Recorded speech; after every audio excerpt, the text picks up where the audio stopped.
Insya Allah saya warga Banten juga, murid-muridnya dari Tuan-Tuan Guru semua. Di sini juga ada mujahid-mujahid kita, tokoh-tokoh nasional yang sudah lama berjuang untuk rakyat Banten. Alhamdulillah hari ini tadi sudah disampaikan oleh Kiai Sofi Lubis bahwa ada kewajiban kita sebetulnya untuk pembebasan Al-Quds. Nah sekarang pertanyaan apa kaitan dari Al-Quds dengan kita ini? Jadi sudah dijawab ini sebetulnya bahwa Indonesia itu juga terjajah sebetulnya. Nah kaitannya itu secara gamblang kita bisa katakan. Jadi kan kewajiban kita itu adalah untuk apa? Kalau kita ikuti nubuah, ya, itu kan bahwa umat Islam ini pada akhir zaman Al-Quds itu kembali akan ke tangan umat Islam. Cuma persoalannya kalau umat Islam di Indonesia, salah satunya di Indonesia itu dijajah, maka nggak akan bisa tadi. Misalnya tadi mau kirim harta, lihat apa namanya Bilmal, ya, nggak bisa karena mata pencariannya sudah dikooptasi, sudah diambil alih sama Cina-Cina itu. Ya, nggak bisa kirim harta itu nggak bisa, apalagi kirim orang. Kenapa? Karena begitu kita mau kirim orang, udah di bandara itu udah ditangkap tuh. Ya. Nah jadi karena itu konteks Indonesia ini kalau istilah Pak, saya jadi Pak Narko itu home base, pangkalan kita. Kalau pangkal itu harus steril, nggak boleh ada musuh di dalam kita, harus bersih dari musuh. Kalau ada musuh di dalam, kita nggak bisa ngapa-ngapain karena kita dikacau di dalam sebetulnya. Nah siapa yang ngacau dalam? Yaitu PSN cik-cik itu segala macam itu. Itu bagian dari strategi mengacaukan Indonesia, melemahkan umat Islam Indonesia, sehingga umat Islam Indonesia tidak bisa melakukan perjuangan untuk agamanya, disibukkan oleh urusan-urusan seperti itu. Nah saya sudah buat ini sebetulnya ya, Indonesia dalam cengkeraman state corporate crime dan bahaya RFC. Ini kita bisa saksikan sebetulnya di 2017 itu kalau kita ingat di Balai Kami ini Pak, 2017 kita ada seminar waktu itu, ada Pak Kiki Sanakri, kemudian mengundang berbagai macam tokoh, ada Pak Yakto juga, ada Habib Rizik juga diundang di situ, ya, ancaman terhadap Pancasila dan NKRI ini. Itu Mas Yakto sudah menyatakan, mulai dari ujung utara Sumatera, Banda Aceh sampai ke timur Indonesia, di pesisir-pesisir pantai itu sudah ada koloni-koloni, ya, yang itu isinya bukan warga Indonesia, warga negara asing semua. Dan mohon maaf karena yang umat Islam orang-orang kafir itu, bukan orang Indonesia. Kita sudah tahu orang kafir itu dari zaman Belanda itu Belanda Pak, nggak ada yang berjuang. Belakangan setelah mau merdeka baru yang nimbrung itu kelakuannya begitu, selalu begitu, selalu begitu. Begitu ada peluang seolah-olah menang baru dia nimbrung, biasanya begitu. Nggak ada itu mereka berjuang itu. Nah ini ada ancamannya saya kira. Jadi kita ini harus bersihkan dulu kondisinya, ya. Kondisi umat kita ini sekarang ini mana ya? Ini kondisi kita ini sekarang ini. Secara ekonomi kita ini dijajah dengan sistem ekonomi neoliberalisme. Neoliberalisme itu adalah liberalisme gaya baru. Kalau dulu langsung perusahaan-perusahaannya melakukan perdagangan. Nah kita lihat zaman Belanda. Zaman Belanda itu sebelum dia Belanda itu VOC itu jadi zaman Belanda itu VOC langsung berdagang dengan kerajaan-kerajaan Nusantara. Ini sebelum bicara Hindia Belanda, langsung berjaya dengan Sultan Banten. Dia sewa tanah, tidak besar-besar sewa tanahnya, 2 hektar, 3 hektar. Ngomongnya berapa? Untuk tempat gudang mereka. Sama persis sekarang. Perusahaan-perusahaan itu cuma bedanya kalau dulu VOC langsung menyewa dengan sultan-sultan Nusantara, kalau sekarang mereka nyogok para pejabat yang gila duit itu. Itu aja bedanya sebetulnya, ya. Jadi ekonomi neoliberalisme itu sekarang dia menggunakan cara baru, cara-cara liberalisme. Jadi liberalisme itu sudah lama, ya, kapitalisme neoliberalisme. Kemudian secara politik kita itu masuk dalam perangkap sebuah geopolitik. Apa itu geopolitik? Geopolitik itu kondisi negara lain yang ingin mencakup, istilah bahasa ilmu sosial itu Lebensraum. Lebensraum itu wilayah hidup. Jadi sebuah negara itu nggak bisa dia ekonominya cuma berputar di dalam negaranya sendiri. Dia membutuhkan negara-negara lain untuk menghidupkan ekonomi negaranya. Contoh konkret, Cina nggak bisa bangun mobil listrik kalau tidak disuplai nikelnya dari Sulawesi. Nah itu Lebensraum namanya. Ya, itu Lebensraum namanya. Jadi wilayah hidup, ruang hidup. Jadi sebuah negara, dan kita bicara konteksnya negara ya. Jangan bicara individu-individu, kalau bicara individu-individu nggak selesai kan. Jadi kita bicara itu konteksnya melihat konteks negara, imperialisme itu konteksnya negara. Sebuah negara, supaya negara itu bisa eksistensinya ada terus-menerus, dia membutuhkan negara-negara satelit sebagai sumber untuk mensuplai kehidupan dia. Tadi saya contohkan, pembuat baterai untuk kendaraan listrik itu nikelnya dari Indonesia dan Sulawesi. Untuk minyak Amerika, emas Amerika, suplai emas Amerika itu ngambilnya dari Indonesia. Nah itu disebut Lebensraum. Itu harus paham bahwa jadi nggak bisa kita cuma mikir kita sendiri, itu nggak bisa makanya. Kita terus memikirkan, lihat. Nah Indonesia itu tidak punya doktrin seperti mereka. Nah Cina itu punya, Amerika itu punya. Kalau Amerika itu punya doktrin namanya Pax Americana. Ya, Pax Americana itu apa? Bahwa semua negara selain Amerika itu adalah hanya negara-negara satelit untuk suplai sumber daya, bahan baku, dan tempat memasarkan produk Amerika. Itu Pax Americana. Dan harus supaya sumber-sumber bahan bakunya itu terjaga, harus dijaga oleh militer Amerika. Makanya Amerika bikin ratusan pangkalan militer di luar negara Amerika. Itu namanya Pax Americana. Nah sekarang Cina bangkit. Cina itu punya doktrin sekarang, obor, bukan obor yang lain itu.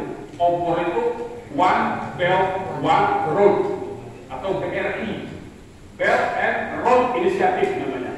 Apa sama seperti Amerika. Cina itu sudah punya rencana global seluruh dunia 5 benua. Jadi dari wilayah paling ujung timur yaitu Indonesia, bahkan dia sudah masuk ke Papua Nugini, Fiji segala macam, ya. Dia sudah punya perjanjian suplai bahan bakunya itu terus sampai ke Indonesia, terus dia sampai ke Eropa Timur, sampai ke Afrika Utara. Bahkan Amerika Selatan dia sudah punya rencana membangun jalan dan kereta api dari Brasil pantai timurnya sampai ke Chili pantai baratnya. Itu disebut doktrin obor itu. Jadi jalur sutra baru, jalur perdagangan baru.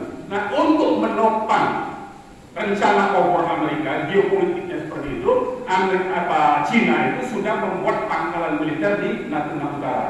Coba Bapak cek, silakan ada. Nah, itu disebut imperialisme. Nah, dengan konteks imperialisme seperti inilah sebetulnya Indonesia itu saya nggak ngerti. Cuma kita berharap ya, Pak Prabowo ini orang militer, sama seperti Pak Narko. Dia tahu tuh apa yang disebut di geopolitik. Tapi sebelumnya Pak Cungkring kita itu nggak ngerti apa-apa, dia cuma ngambas kayu soalnya. Jadi ketika serbuan rencana-rencana ekonomi Republik Cina dipaksa tanda iya aja, karena dalam otaknya ini menghasilkan uang. Ini realitas ya, ini realitas. Jadi dia tidak memikirkan eksistensi NKRI ini dalam jangka panjang. Apa itu Ustaz? Cungkring. Pak. Ya. Jadi dia tidak memikirkan eksistensi NKRI, dia tidak memikirkan nasib rakyatnya. Yang dia pikirkan dengan adanya tanda tangan dan berbagai macam peraturan-peraturan yang dia buat, dia ubah-ubah. Dulu orang asing tidak boleh memiliki hak di Indonesia, hak rumah, hak tanah.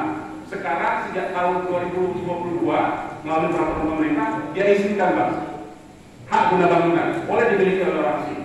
Makanya yang di PSN di koloni yang dibuat itu pakai HGB, bukan pakai hak milik. Kurang aja. Ya, nah jadi ini rencana yang tidak dipahami oleh mayoritas penyelenggara negara. Kalau kita kan rakyat ini ikut aja sebenarnya.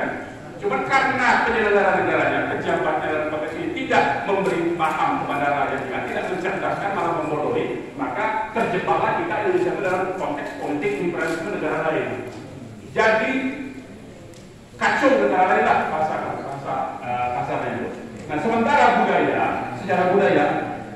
itu kita nih kalau budaya. Kalau budaya orang per orang, kita itu diserbu dengan budaya hedonisme, dengan budaya individualisme, dengan budaya oportunisme.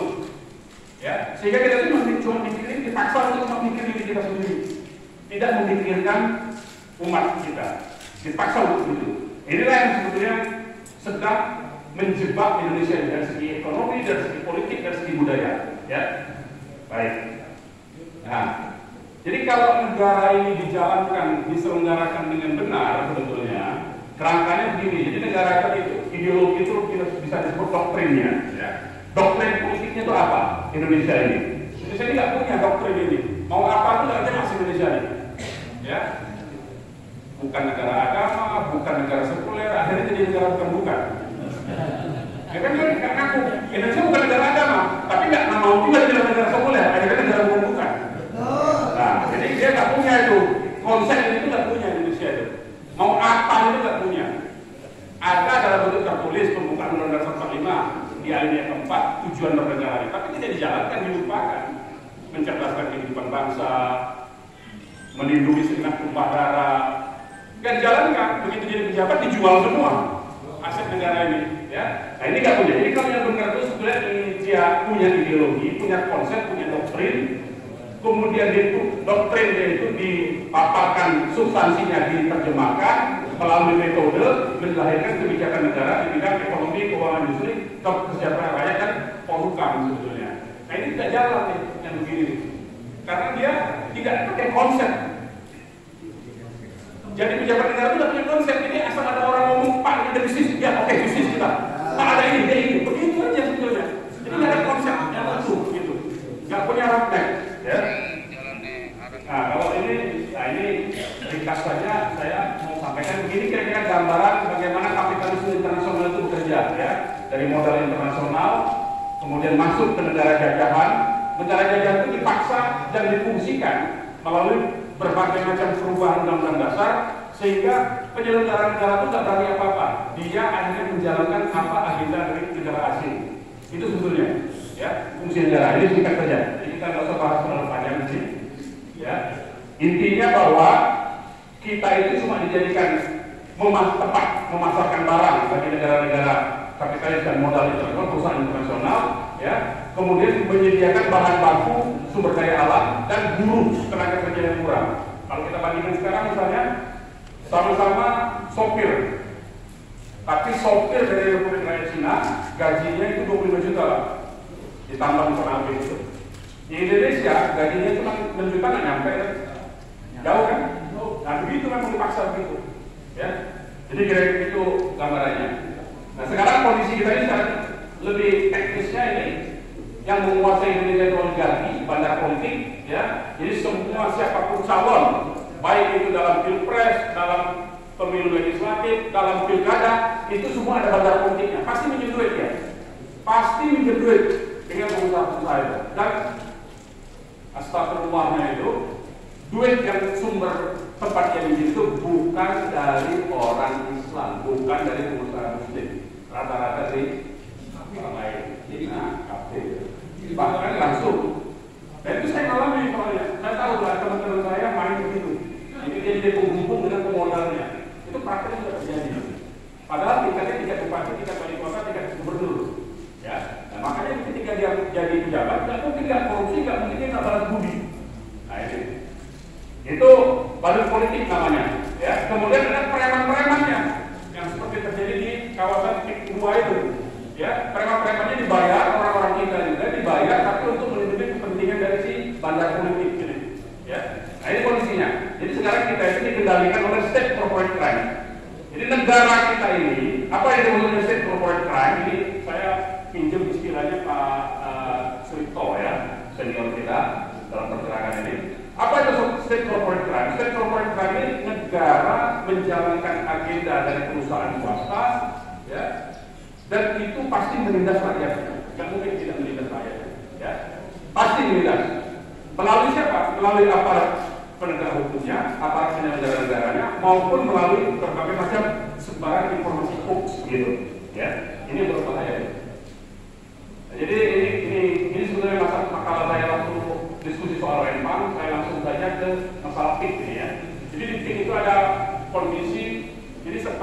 Clearkan dulu ya. Ini baru beberapa hari yang lalu Erlangga Hartarto, Menteri Koordinator Perekonomian, itu menyatakan PIK 2 bukan PSN. Itu ada pernyataan resminya. Nah, karena PIK 2 itu bukan PSN, itu berarti PIK 2 itu proyek swasta. Karena dia proyek swasta, berarti harus pelepasan hak rakyatnya itu harus berdasarkan kesepakatan. Tidak boleh uangnya diancam kalau ada orang yang tidak mau melepaskan tanahnya, itu diancam nanti tanahnya, uangnya dititipkan di pengadilan dengan konsiliasi, itu bisa. Karena ini proyek swasta jatuhnya. Kalau dia proyeknya pemerintah, itu memang uangnya dititipkan di pengadilan. Makanya rakyat banyak yang menyerah kan, ketakutan uangnya di pengadilan, dititipkan. Nah, sekarang yang lantas ngomong, ada penyuluhan hukum. PIK 2 itu bukan PSN. Sebetulnya sekalipun dimasukkan PSN pun itu sudah bermasalah, tidak dibolehkan. Kenapa? Yang namanya proyek strategis nasional. Proyek strategis nasional itu namanya proyek milik pemerintah, milik negara. Dia dibiayai oleh negara dan dia bisa diakses oleh rakyat semua. Sekarang pertanyaannya, sekarang ini kan ini bagian dari hegemoni ya. Jadi apa yang maksudnya hegemoni? Misalnya tol. Kita anggap tol itu seolah-olah itu proyek milik negara. Padahal tol itu dibangun duitnya oleh perusahaan swasta.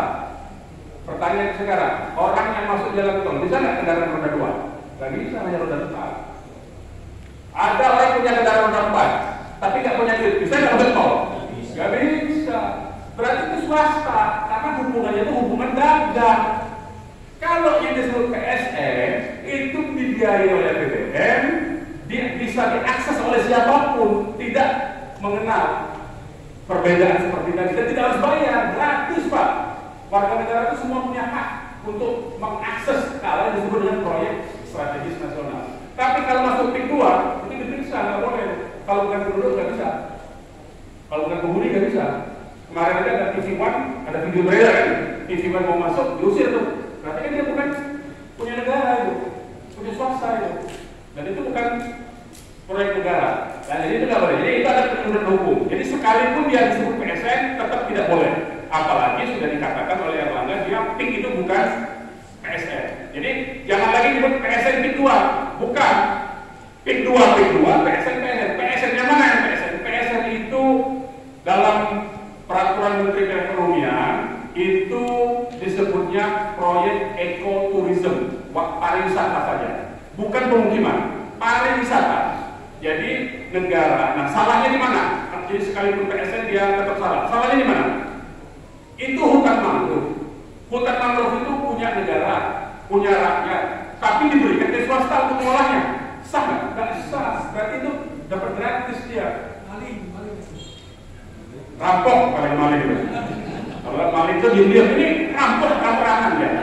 Nah, hutan mangrove diberikan kepada swasta oleh negara secara gratis. Imbalannya itu hutan mangrove dibuatkan tempat wisata, adalah tempat hiburannya, adalah tempat sirkuitnya. Itu rencana awalnya. Tapi tidak ada pemukiman. Nah, PIK 2 ini nambah-nambah yang di sebelah lokasi di hutan mangrove itu di sebelahnya yang diklaim sebagai tambak, sebagai sawah dan tanah rakyat itu mau dibikin perumahan semua. Mulai dari Kosambi itu sampai ke Serang gini sebetulnya.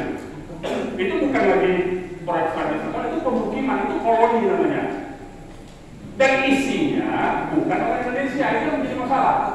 Isinya orang Cina, karena iklannya bahasa Cina. Iklannya bahasa Cina. Saya bisa tunjukin filmnya nanti, saya sudah kirim ke panitia, ini silakan panitia diputar ya. Itu iklannya bahasa Cina. Jadi nggak mungkin itu diperuntukkan untuk warga negara Indonesia. Jadi memang sengaja mengundang penduduk Republik Rakyat Cina untuk dipindahkan ke sini, dan jumlahnya ada di 37 titik di seluruh Nusantara, di seluruh Indonesia. Wilayah itu di pesisir pantai semua, sehingga secara geografis, geopolitik, geostrategis Indonesia itu sudah terkepung sebetulnya. Ya, pribumi kita ini umat Islam terutama itu sudah terkepung, udah nggak bisa apa-apa lagi. Ya, nah itu yang pertama masalahnya itu. Ya, seolah-olah PIK 2 itu adalah PSN, padahal PIK 2 itu proyek murni perumahan, tidak ada kaitannya dengan proyek negara. Jadi artinya sejak sekarang rakyat yang ada di Kosambi dan macam-macam itu kecamatan itu boleh mengambil kembali tanahnya.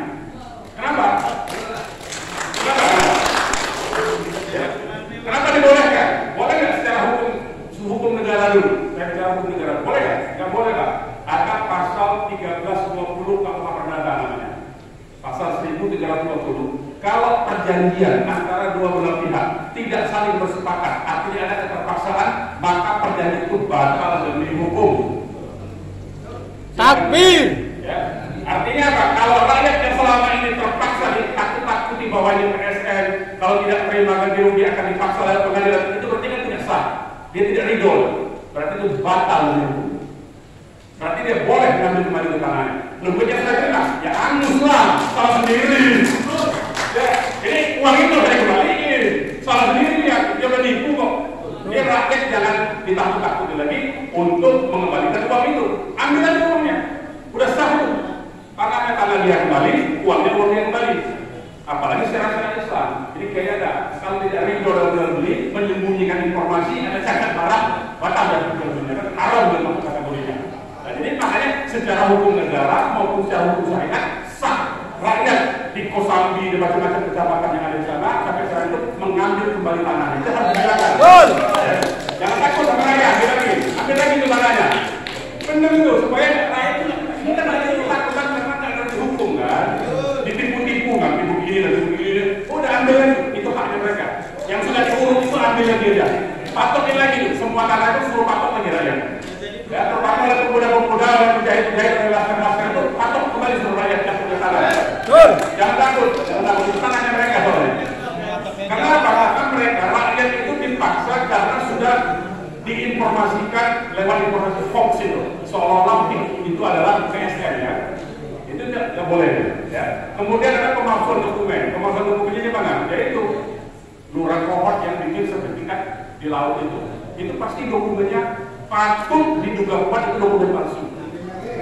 Karena ada teknologi, ya, ada teknologi sekarang baru 2 hari yang lalu di TV-1 keluar, ahli pencitraan satelit, geospasial namanya, itu mencitra satelit wilayah yang dikatakannya itu sawah dan tambak, nggak pernah itu di daratan. Sejak dari dulu sudah lautan itu. Sejak dari dulu sudah lautan, sejak dari tahun 73 ada datanya. Itu sudah saya kasih juga datanya. Nanti silakan disebar aja. Sejak tahun 73 itu sudah lautan. Jadi bagaimana tahun 80 ada itu soal tambak dan sawah? Ini penipuan namanya kan? Nah kalau penipuan ya tidak sah. Berarti itu ada dokumen palsu. Harusnya lurahnya itu diseret ke penjara, bukan ke penjara itu. Jadi nggak boleh itu lurahnya selama ini sosok menyatakan itu karena memang orang rakyat nggak ngerti hukum soalnya. Ini rakyat harus disadarkan, harus dikasih tahu. Itu logikanya. Nah katakanlah kita ikuti logika mereka. Logika mereka menyatakan seolah-olah itu ada tambak, ada sawah dulunya. Kita ikuti dulu. Bapak, Ibu, kalaupun ada tanah kita, di tanah saya. Saya bicara konteks gunung misalnya. Ini ada tanah, ini jurang. Tiba-tiba tanahnya ambles, longsor. Berarti tanahnya hilang ya? Itu haknya itu hilang Pak, secara hukum. Sama dengan laut, ini batas laut. Katakanlah tanggal batas laut di sini. Ada sawah, ada tambak, katakanlah. Kemudian jadi laut. Hilang itu surat-surat itu nggak berlaku lagi. Kenapa bisa diproses jadi strategis? Nah ini yang sebetulnya. Jadi mau ikuti logika mereka tetap salah, apalagi ikuti hukum.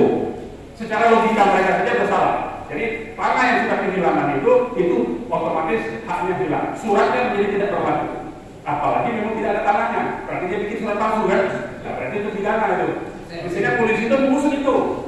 Misalnya polisi mengusut itu. Bukan polisi malah nakut-nakutin rakyat. Ya. Nah, intimidasi sekarang ini. Terjadi intimidasi, perampasan tanah, kekerasan. Banyak itu juga kita dengar-dengar. Kalau apa-apa ditakutin, kalau ada foto dengan Pak Hidup, ditangkap, dia panggil kantor polisi, kemudian ditakut-takutin, kemudian dilepasin tangannya. Banyak kejadian itu. Ya, nanti Pak Narko dengan Pak Marwan dan kawan-kawan ini apa namanya, banyak cerita yang sama. Ya, jadi itu yang terjadi di konflik masalah. Ya, sekarang tadi saya katakan menurut Undang-Undang 5 tahun 60 tadi. Menurut undang-undang ini sebetulnya tanah itu punya fungsi sosial. Jadi kalaupun kita punya tanah, beli tanah, di belakang kita ada tetangga kita, nggak punya akses masuk ke tanah di belakang. Ada fungsi sosial, kita harus memberi jalan kepada tetangga kita. Nah, ada nggak gitu? Malah diusir kan? Malah jalan negara diambil alih oleh perusahaan, oleh korporasi, oleh agung sedang belum. Nah ini yang sebetulnya pelanggaran hukum. Jadi banyak sekali sebetulnya pelanggaran hukum. Ya kalau di ini ada tentang tanah musnah di pasal 34 itu tentang hak guna bangunan, tanah musnah itu ada salah satunya itu. Ya tanah itu hapus hak guna usaha Salah satunya problemnya itu tanahnya musnah. Kalau karena daratan di laut itu kan musnah. Kalau dari tanah yang longsor nggak ada tanah lagi itu namanya musnah. Berarti itu sudah punya hak. Suratnya menjadi otomatis tidak berlaku lagi. Otomatis tidak berlaku. Nggak perlu pakai ini, otomatis tidak berlaku. Ya. Jadi itu yang sudah diumumkan kemarin. Jadi saya kira kalau untuk Rempang itu sangat terpantau. Jadi kalau bedanya di kasus Rempang, kalau titik ini tanahnya jadi laut, ya katakanlah begitu. Atau memang tidak ada tanah yang laut diklaim sebagai tanah. Tapi kalau di Rempang itu negara katanya, ini katanya pernah memberikan HGB kepada perusahaan di tahun 2004. Kemudian baru datang lagi tahun 2024. Kan gitu kan? Tahun 2024 baru ramai lagi kan Rempang kan? Sebenarnya tanah itu 2 tahun tidak kita olah untuk hak guna bangunan, untuk hak usaha. 2 tahun tidak kita kerjakan, 2 tahun tidak kita olah, tanah itu hilang hak kita. Jadi hati-hati yang mesti pegang HGB itu. Hilang tanah. Jadi harus diolah. Prinsipnya seperti syariat Islam itu tanah itu harus dihidupkan. Nggak boleh tanah itu ditelantarkan. Tanah itu harus dihidupkan, diproduksi. Apakah itu peternakan, apa itu pondok pesantren, apa itu ada kebun, harus diusahakan. Ya, tidak boleh tanah disimpan. Tidak boleh. Nah itu sama undang-undang pokok agraria itu begitu juga. Jadi dia mengambil prinsip dari syariat Islam juga sebetulnya undang-undang pokok agraria kita itu. Jadi nggak ada perbedaan sebetulnya. Jadi kita itu punya dasar, umat Islam itu punya dasar sebetulnya dalam konteks menggunakan undang-undang yang ada ini. Jadi tidak ada perdebatan. Ya. Nah, ini PT-nya, ya, pelanggaran HAM-nya. Nah sekarang tadi saya mau fokuskan dari tadi itu bahwa pembuatan pemukiman-pemukiman di pesisir pantai itu tidak lain dan tidak bukan bagian dari rencana besar yang geopolitik Republik Rakyat Cina. Itu yang mesti kita. Jadi artinya sekalipun rakyat dibayar tinggi harganya, katakanlah 2 juta 3 juta per meter, tetapi dan rakyat ridho, tetapi koloni itu kemudian ditempati oleh warga negara Republik Rakyat Cina, tetap saja itu ancaman bagi Indonesia. Ancaman apa? Ancaman kedaulatan kita ini. Karena negara ini tidak akan bisa merdeka kalau dikendalikan oleh kekuatan dari Republik Cina. Yaitu apa? Melalui peraturan perundang-undangan maupun melalui orang-orangnya. Republik Rakyat Cina itu penduduknya 1,5 miliar. Dia buang saja 200 juta dari yang katakanlah penjahat-penjahatnya, pelaku-pelaku kriminalnya, yang dari penjara di Republik Rakyat Cina itu dipindahkan ke Indonesia supaya kan orang jahat kan, supaya nggak tahu tak memang. Dipindahkan tuh 200 juta Republik Rakyat Cina dari 1,5 M itu, dia masih punya 1,3 miliar. 200 juta itu enteng dia buang itu. 200 juta itu kemudian yang mengambil lagi ditugaskan oleh mereka, dipimpin oleh tentara-tentara yang sudah dikirim lebih dahulu, yang menyamar sebagai tenaga kerja asing masuk Indonesia di pertambangan, di berbagai macam sektor, dipimpin oleh mereka itu, maka kriminal-kriminal itu nanti akan mengambil lagi tanah-tanah kita, negara kita. Nah, ini yang bisa diperhatikan. Jadi bukan cuma sekedar rakyatnya. Kalau rakyat ditindas itu sudah kewajiban umat Islam untuk membelanya. Negara kita dijaga, kewajiban kita juga untuk yang katanya Hizbul Waton itu. Cinta tanah itu harus diwujudkan, jangan cuma ngomong aja. Selama ini kan yang ngomong Hizbul Waton tuh pada malah bela akuan sebetulnya. Dan pada bikin pertemuan itu kan itu paling ngomong NKRI, tapi bela akuan. Mestinya dia bela penduduk yang Islam itu, bukan bela Cina kafir. Nah ini anomali-anomali yang kita hadapi, dan karena itu sebetulnya kewajiban kita semua supaya nanti Indonesia bisa merdeka lepas dari cengkraman oligarki dari state corporate crime itu. Jadi mudah-mudahan kita bisa sadarkan rakyat di sana bisa kita dorong untuk mengambil kembali tanah-tanahnya, dan rakyat itu berani kalau dipimpin oleh para tokoh dan para ulama. Kalau nggak berani dia. Yang namanya domba itu harus ada pemimpinnya. Nah, pemimpinnya inilah tokoh-tokoh agama, kiai-kiai, ustaz-ustaz. Jadi kalau memang masyarakat di sana belum siap, tolong kirim ke sana ustaz-ustaz muda, anak-anak santri-santri kita, kirim ke sana untuk menyadarkan cara berpikirnya bahwa di sana ada hak mereka, bahwa mereka tidak dizolimi. Kirim ke sana, didik mereka. Yang saya dengar di sana memang jarang kegiatan keagamaan jarang. Nah, kirim santri-santri kita yang muda-muda sebagaimana teman-teman kita dari kelompok mahasiswa itu sering kirim misionaris-misionarisnya kalau ada peristiwa-peristiwa gitu. Nah kita kirimlah santri-santri kita supaya mendidik masyarakatnya supaya mengetahui haknya dan berani melakukan itu. Karena tanpa itu rakyat akan terus ditipu dan ditekan oleh mereka. Saya kira itu saja bisa saya sampaikan, Ustaz. Terima kasih. Assalamualaikum warahmatullahi wabarakatuh.